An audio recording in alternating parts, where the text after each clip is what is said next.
Alkisah, datanglah rombongan penjelajah Eropa dari bangsa Portugis di sebuah tanah subur dan indah pada 1511 Masehi. Penjelajahan itu dipimpin oleh Alfonso de Albuquerque. Tanah subur dan indah itu telah memikat hati mereka.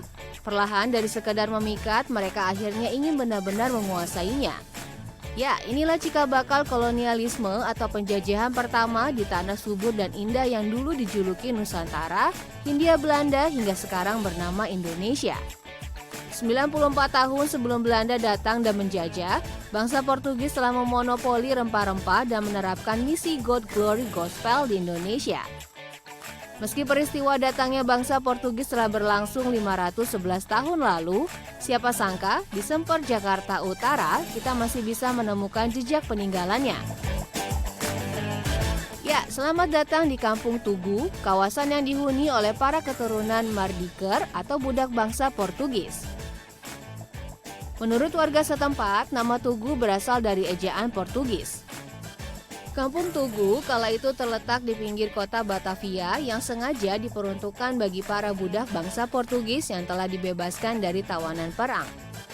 Sejak itu, 23 keluarga Mardiker yang diberi lahan mulai menggarap lahan dan menghidupkan kawasan tersebut.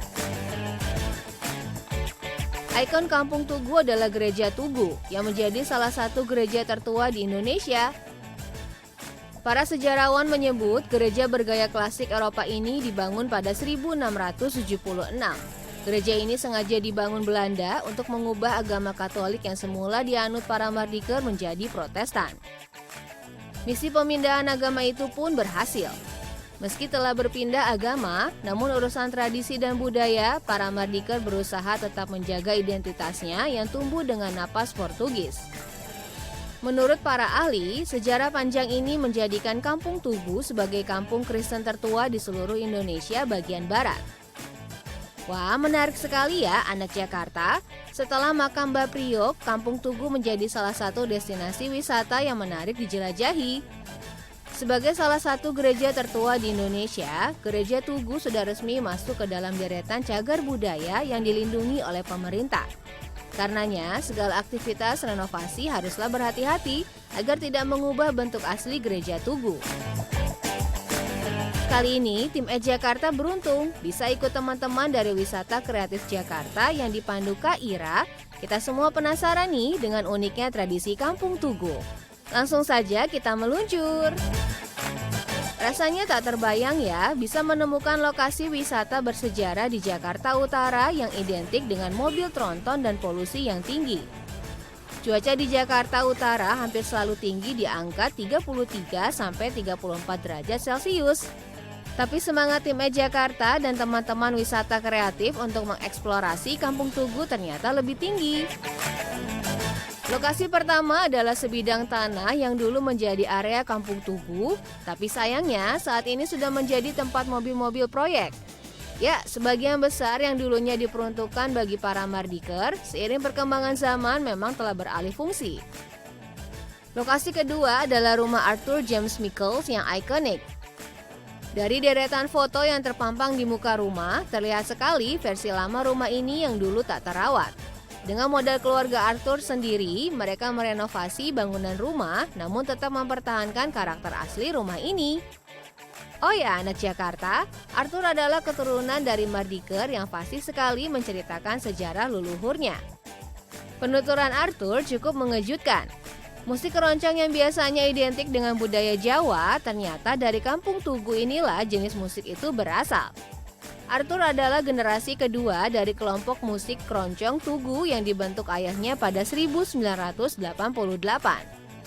Di masa pendudukan Belanda, leluhur Arthur dan para Mardiker lainnya yang hidup jauh dari pusat kota berusaha menghibur diri dengan bermusik. Di zaman itu tentu belum secanggih sekarang ya anak Jakarta. Jadi alat musik yang digunakan masih sangat sederhana, tapi soal kualitas musiknya jangan diragukan deh. Di rumahnya yang asri ini, ia menyimpan beberapa alat musik yang telah membawa ia dan anggota grup musik keroncong Tugu ke berbagai kota di Indonesia dan dunia. Lirik lagu yang mereka nyanyikan pun tak lepas dari balada pengalaman hidup para Mardiker di Kampung Tugu. Uniknya, lirik lagu tersebut menggunakan bahasa Kreol atau bahasa yang berasal dari alkulturasi beragam budaya. Penutur bahasa ini tersebar di berbagai belahan dunia, termasuk di Ambon, Manado, Kupang, dan Larantuka. Arthur bercerita, bahkan saat ia mengunjungi Portugal, negeri para leluhurnya, penutur bahasa Kreol ternyata di sana sudah tak ada lagi penuturnya. Selain musik keroncong, bahasa Kreol, dan rumah Arthur yang ikonik, tim ET Jakarta diajak melepas lelah dengan menyantap berbagai kudapan khas Kampung Tugu. Beberapa di antaranya adalah ketan unti dan apem kinca. Anak Jakarta dijamin tak akan menemukan kuliner ini di tempat lain. Menurut warga setempat, kudapan khas ini hanya dibuat saat ada pesanan untuk acara keluarga, Natal, dan perayaan mandi-mandi. Ada cerita di balik kudapan khas Kampung Tugu nih, anak Jakarta. Tinggal jauh dari pusat kota Batavia, tak hanya membuat Mardiker pandai mengarang lagu, tapi juga memadukan berbagai bahan makanan yang tersedia di Semper. Jadilah cita rasa unik yang khas, asin, manis, dan gurih berpadu jadi satu. Sebenarnya yang lebih khas dari dua kudapan ini adalah gado-gado Kampung Tugu yang berbeda dari gado-gado Betawi. Tapi sayangnya kali ini belum tersedia nih anak Jakarta. Tapi dari penuturan warga setempat, gado-gado jadi simbol alkulturasi budaya yang mempertahankan cita rasa favorit para leluhur para Mardiker, yaitu pedas manis dan asam. Bagaimana anak Jakarta? Penelusuran tim ET Jakarta kali ini seperti menemukan hidden place di antara riuh dan sibuknya mobil-mobil proyek serta polusi Jakarta Utara. Dari mengunjungi gereja Tugu, rumah Arthur Mikel, sampai berkulineria, semua ada di sini. Berkat sejarah panjang dan keteguhan keturunan Mardikers, Kampung Tugu kini tetap lestari dan jadi satu dari 13 destinasi wisata di Jakarta Utara. Jangan lupa masukkan Kampung Tugu ke dalam agenda pelesir anak Jakarta ya.